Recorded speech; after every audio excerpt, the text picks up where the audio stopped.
ഭക്തിസാന്ദ്രമാണ് മൂകാംബിക. നവരാത്രി ഉത്സവത്തോടനുബന്ധിച്ച് നിരവധി ഭക്തരാണ് മൂകാംബികയിലേക്ക് ഒഴുകിയെത്തുന്നത്. കൊല്ലൂർ മൂകാംബിക ക്ഷേത്രത്തിൽ നിന്ന് രഞ്ജിത് രാമചന്ദ്രനും ഭവ്യ പാർവതിയും ചേർന്ന് തയ്യാറാക്കിയ റിപ്പോർട്ടിലേക്ക്.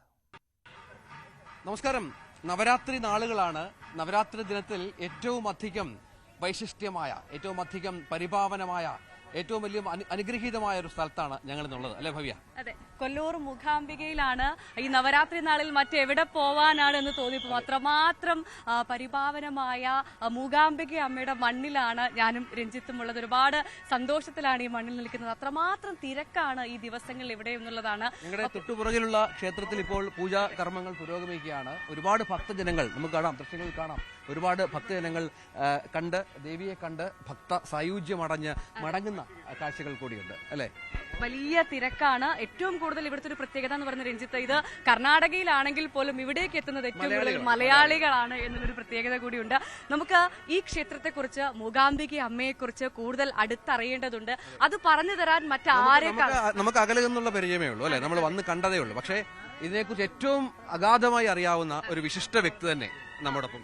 മൂകാംബികയെ കുറിച്ച് മറ്റാരേക്കാളും നമുക്ക് പറഞ്ഞു തരാൻ, അല്ലെങ്കിൽ മൂകാംബിക അമ്മയുടെ വിശേഷങ്ങൾ പറഞ്ഞു തരാൻ കഴിയുന്ന ഒരൊറ്റയാളേ ഉള്ളൂ. അത് മറ്റാരുമല്ല, ഇവിടുത്തെ ഈ ക്ഷേത്രത്തിലെ മുഖ്യ അർച്ചകനായ ശ്രീ സുബ്രഹ്മണ്യ അടികയാണ്. അദ്ദേഹം നമുക്കൊപ്പം ചേരുകയാണ് ന്യൂസ് 18-നൊപ്പം.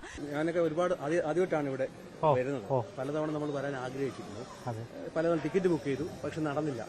ശരിക്കും അമ്മ വിളിച്ചാൽ മാത്രമാണല്ലേ, ദൈവം വിളിച്ചാൽ മാത്രമേ ഇവിടെ വരാൻ പറ്റുള്ളൂ. അങ്ങനെ ഒരു കാര്യമുണ്ട്.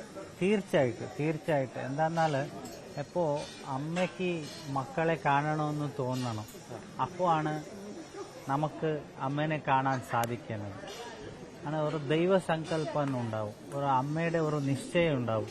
ഇന്ന ആള് ഈ സമയത്തിൽ ഈ ദിവസം എന്നെ തൊഴണമെന്ന്, ആ സമയത്തിലെ തൊഴാൻ പറ്റുള്ളൂ.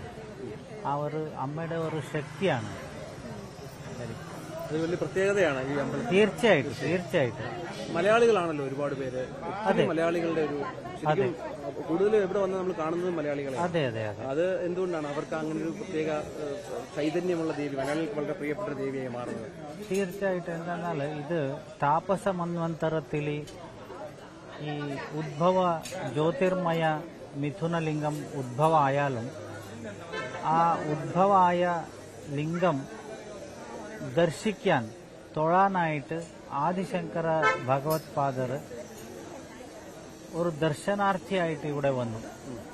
തൊഴുതിട്ട് ആ ലിംഗത്തിൽ ഉള്ള ആ ശക്തിയെ ആദിശങ്കർ അതിന്റെ മുകളിൽ ശ്രീചക്ര യന്ത്രം എഴുതി പ്രതിഷ്ഠാപിച്ചു. അപ്പോ ആദിശങ്കര ഭഗവത് പാദറുടെ ജന്മസ്ഥലം കേരളമാണ്. അപ്പോ കേരളത്തിന്റെ ഗുരു, ജഗദ്ഗുരുവായിട്ട് അദ്ദേഹം പ്രതിഷ്ഠാപിച്ച ദേവിയായതുകൊണ്ട് അവിടെയുള്ള ഭക്തർക്ക് ഒരു കുലദേവിയ പോലെയാണ്.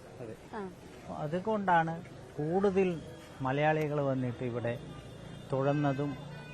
ഏകദേശം ഒരു 80%, 75% മലയാളികളാണ്. മറ്റേ തമിഴ്നാട് വരും, ആന്ധ്രക്കാർ വരും, കർണാടക, ഓബ്വിയസ്ലി കർണാടകത്തിൽ നിന്ന് വരും. തിരുമേനി നന്നായിട്ട് മലയാളം പറയുന്നുണ്ടല്ലോ, ഇവിടെ വന്ന് പഠിച്ചതാണോ?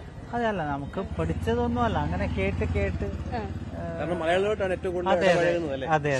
അതിനെക്കൊണ്ട് മലയാളം ഇവിടെ സാധാരണ എല്ലാവർക്കും അറിയുന്ന ഭാഷയാണ്. ഇപ്പോ നമ്മൾ കേട്ടിട്ടുണ്ട് അമ്മ ആദിപരാശക്തിയാണ്, ഒരുപാട് പ്രത്യേകതയുള്ള ദേവിയാണ്, വിളിച്ചാ വിളിപ്പുറത്താണെന്നൊക്കെയാണ് ഭക്തര് പറയുന്നത്. തിരുമേനിക്ക് എന്തെങ്കിലും ഒരു ഓർമ്മ, അത്തരത്തിലൊരു ഓർമ്മ പങ്കുവെക്കാനുണ്ടാവും? ഒരുപാട് അനുഭവങ്ങൾ ഉണ്ടാകും. ഞങ്ങളോട് പറയാൻ പറ്റുന്ന ഒരു കാര്യം എന്ന് പറഞ്ഞാൽ എന്താന്നാല് ഒരു ദേവിയുടെ നിയുക്തി എന്താന്നാല് നമ്മളുടെ നമുക്ക് വേണ്ട പോലെ ദേവിയുടെ ചിത്തം ഉണ്ടാവില്ല. ദേവിയുടെ ചിത്തം എന്താന്ന് നമുക്ക് മനസ്സിലാക്കാൻ പാടാണ്. അത് ബ്രഹ്മാദികൾക്കും മനസ്സിലാക്കാനായിട്ടില്ല. ഹരിഹര വിരിഞ്ചാദിഭിരപി പ്രണന്തും സ്തോത്തും വ കഥമകൃത പുണ്യ പ്രഭവത്യം. ഹരിഹര ബ്രഹ്മാദികൾക്കും ദേവിനെ പൂജിക്കാനായിട്ടില്ല. ദേവിയുടെ ചിത്തം എന്താന്ന് മനസ്സിലാക്കാനായിട്ടില്ല. ശങ്കര ഭഗവത് പാദരുടെ പോലെ മഹാഗുരുക്കും ആയിട്ടില്ല. അപ്പോൾ ദേവിയുടെ ചിത്തം ഇപ്പോൾ നമ്മൾ ജീവിതത്തിൽ വിചാരിക്കും, നമ്മൾ എത്ര ആളുകളെ കണ്ടിട്ടുണ്ട്, എത്ര ഏകദേശം ചെറിയ വയസ്സ് കൊണ്ട് കണ്ടിട്ടുണ്ട്. എത്ര ആള് നമ്മളുടെ അടുത്ത് വന്നിട്ട് നമുക്ക് ഇന്നത് ആയിട്ടില്ല, ഇത് നടത്തി തരണോ ദേവി. അപ്പോൾ നമ്മൾ ഇങ്ങനെ അതിൻ്റെ ഒരു വഴിപാട് ഇങ്ങനെ ചെയ്തോളൂ. അഥവാ നിങ്ങൾക്ക് ഒന്നും ചെയ്യാനായിട്ടില്ലെങ്കിൽ പ്രാർത്ഥിച്ചാൽ മതി. അത് ആ വർഷത്തിന്റെ അസത്യ നോക്കൂ, ഇത് പ്രമാണ ഘണ്ട എന്നാണ്. ഈ ഘണ്ട അടിച്ചാൽ നമ്മൾ ആ സമയത്തിൽ എന്ത് നമ്മളുടെ മനസ്സിൽ വരുവോ, എന്ത് നമ്മൾ പറയുവോ അത് സത്യാവും. അമ്മയുടെ ഒരു ശകുനാണ്. അതിന്റെ കൂടെ നമ്മളുടെ ഭക്തി, പിന്നെ അതിന്റെ കൂടെ നമ്മൾ എങ്ങനെ ദേവിയെ വിളിക്കുവോ അതാണ് ദേവി കേൾക്കുന്നത്. നമ്മളുടെ വിളി എങ്ങനെയുണ്ട്, അതിൽ ഭക്തി എങ്ങനെയുണ്ട്, അതിന്റെ ആ ഭക്തിയുടെ കാഠിന്യം എങ്ങനെയുണ്ട്. എന്നാൽ നമുക്ക് എത്ര ഭക്തിയുണ്ട് ദേവിയുടെ കൂടെ, ദേവിയായിട്ട് എത്ര ഭക്തിയുണ്ട്, ആ ഭക്തിക്ക് അനുസരിച്ചിട്ടാണ് ഫലം കിട്ടുന്നത്. ഇപ്പോ ഞാൻ വന്നു തൊഴുതു പോയി, എനക്കൊന്നും ആയിട്ടില്ല, അങ്ങനെ എത്രയോ ആളുകൾ പറയാം ചിലപ്പോൾ. പക്ഷേ ഭക്തി ഉണ്ടായിട്ട് ഭക്തിയോടുകൂടി ഒരാള് അവിടെ ഇരുന്ന ദേവിയുടെ മുമ്പിൽ ഒരു സെക്കൻഡെങ്കിലും എന്നാൽ അത് 100% നടക്കും.